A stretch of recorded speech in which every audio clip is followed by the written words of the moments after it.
একটু বলো। মাইসারা এবার বলতেছে আল্লাহু আকবার কাবীরা। যখন নাকি প্রকার মরুভূমিতে চলতেছে, আমি মাইসারা তাকাই দেখি কোন মেঘাইশা এই ব্যক্তি মুহাম্মাদের মাথার উপর ছায়া দান করছে, বলেন না সুবহানাল্লাহ।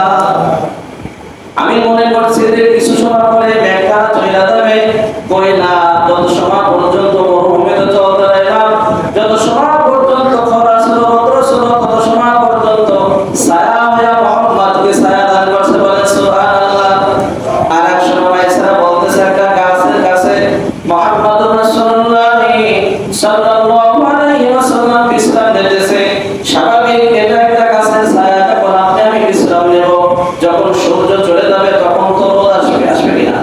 কিন্তু না, যখন সূর্য চলে গেছে গাছটা হেলান দিয়ে মুহাম্মদুর রাসূলুল্লাহ সাল্লাল্লাহু আলাইহি ওয়াসাল্লামকে ছায়া দিয়েছে, বলেন না সুবহানাল্লাহ।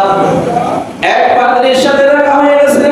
পাদ্রী বলতেছে মাইসারা এই ব্যক্তিকে, এর নাম কি, এর পরিচয় কি, এর বাড়ি কোথায়, এর দেশ কোথায়?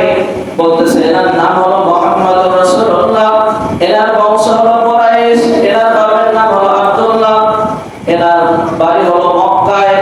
এবার পাদ্রী কিতাব খুলে দেখতেছে যে ওই কিতাবের ভিতর ওই মুহাম্মদুর রাসূলুল্লাহ সাল্লাল্লাহু আলাইহি ওয়াসাল্লামের শেষ জামানায় আসার আগমনের সব হিস্ট্রি ওই লোকের সাথে মিলে গেছে, বলেন না সুবহানাল্লাহ।